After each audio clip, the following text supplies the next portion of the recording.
Next, in this section, we look at parish implementation, how the synod process can be rolled out within the parish for youth, for children between the ages of 8 and 12, 5 and 12, and also for adolescents 13 to 18.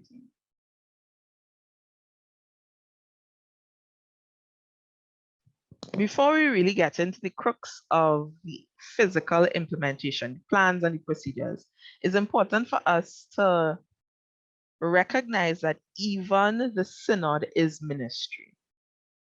This is a synod on synodality, and therefore our priority is not simply bringing people together to write a report. The experience of us coming together should amplify and improve an individual person's life. So first, maybe we need to ask the question, how do we want young people to experience this synod? Do we want them to feel as if this is just another activity the church is doing? Or is there a way that we can have an experience where young people feel the transcendent love of God, even through this process of meeting, greeting, taking notes, and listening deeply?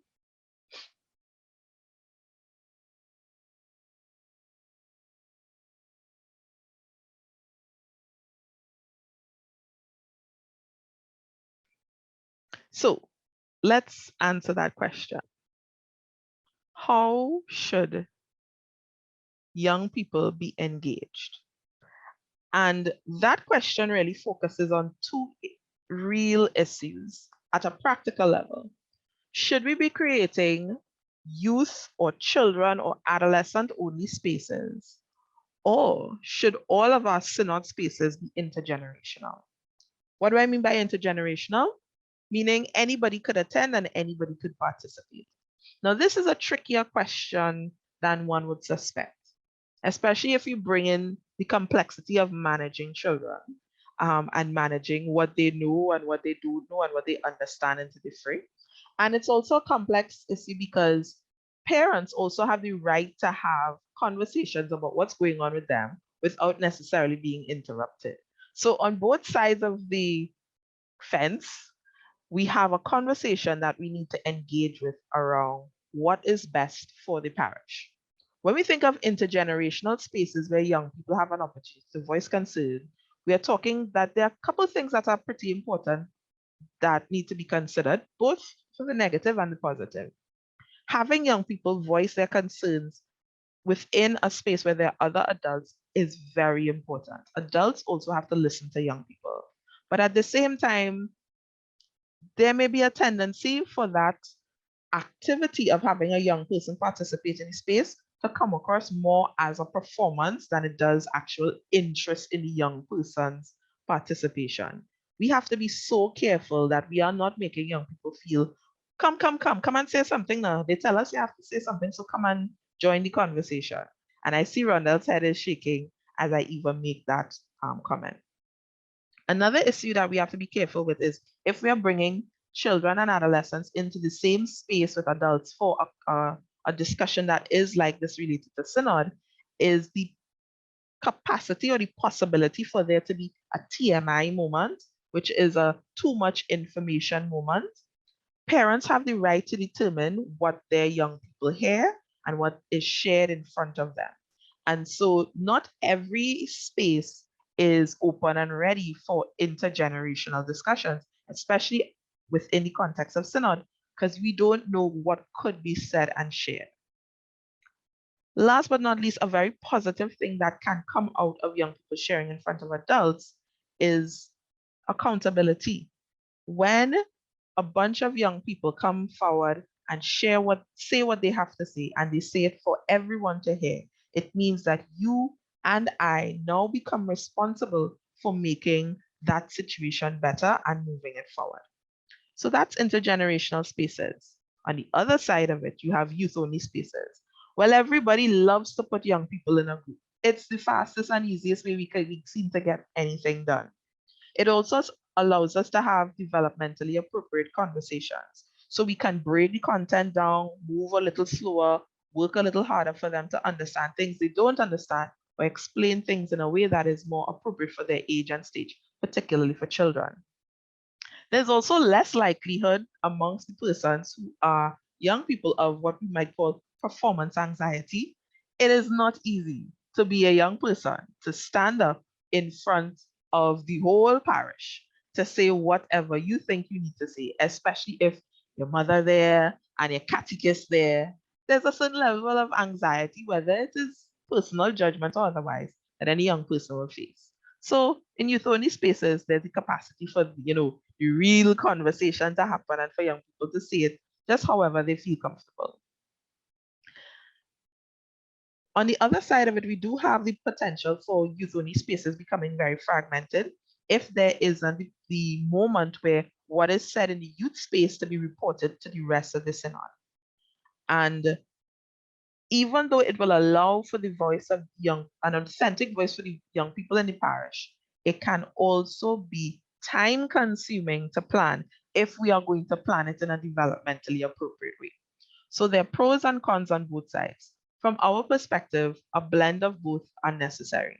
So we need to possibly look at some initial youth-only, children's-only spaces, but there are some opportunities for us to be able to share what comes out of these spaces with adults in ways that are respectful, that include anonymization, and also lend itself to testimony and profound witness for young people. Carissa, Rondell, what you'll have to say?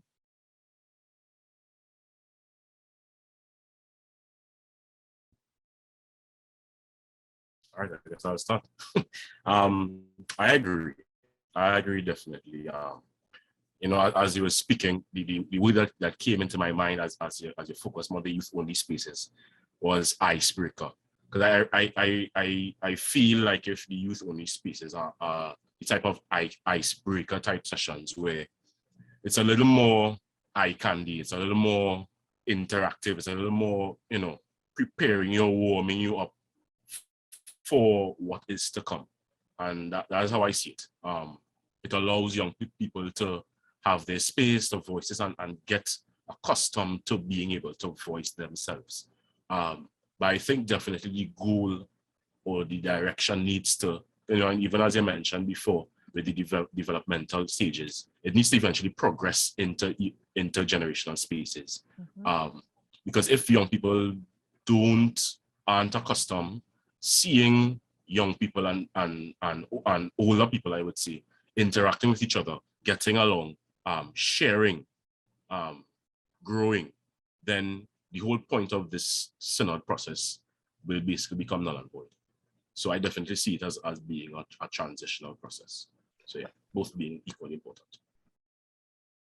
Thanks for that, Rondell.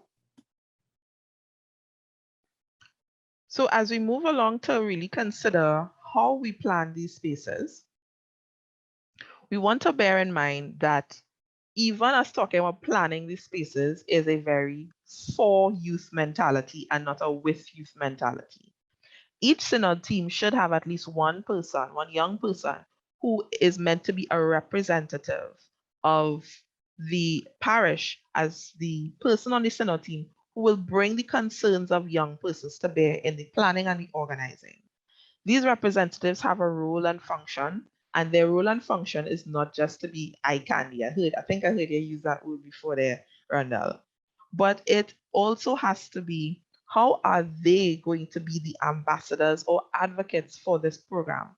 Now, every youth representative may have been appointed with different terms of reference or may not have known what they're meant to do, but the Office of Youth Ministry is actually working with all youth representatives, schools, as well as parishes, to really empower them and take up their space, whether it is in their parish life or in their school. Some youth representatives may have more capacity than others because of time and availability, but it is definitely a conversation that needs to be had at the level of the synod team. What is the role of your youth representative? And we have offered some suggestions as ways they can participate in the wider synod process of the parish. I want to share with you all a couple of excerpts from Christa's Vivi, and I think it'd be appropriate at this junction. Let us also keep in mind that Jesus had no use for adults who looked down on the young or lorded it over them. On the contrary, he insisted that the greatest among you must become like the youngest. For him, his age did not establish privilege, and being young did not imply lesser worth or dignity. Many of the young people present at the Youth Synod also expressed gratitude to those who have accompanied them, and they emphasized the great need for adults who can serve as points of reference. These points are particularly important when we talk about the inclusion of young people. It's not about just having spaces where young people can speak. That is not the goal of the synod process. Goal of the synod process is really to get young people to walk together for us, not just as young people, not just as not so young people, to move in the same direction. And if we're going to move in the same direction, then we have to think of this as an inclusive process. There will be many opportunities for young people to have insightful conversations, but we have to ensure that their experience is one in which they feel, wow, the love of God has completely been demonstrated to me through the synod process. So I want to pause here once again to just reflect on all the content that was just shared about the parish implementation. As you reflect, you want to think about what your parish culture is like and why is it that way? Is it warm and friendly to everyone, including the young people? Or is it fragmented? And there are active groups that don't work well together. Perhaps your parish culture might even be silent or unhospitable. What is the culture like in your parish and why is it that way? Describe how you would like persons to interact with children and with you during this process. Do you know how children and adolescents currently feel about interacting with leaders in the parish? What do you need to do for yourself and for others to make the answers to number 3 a reality?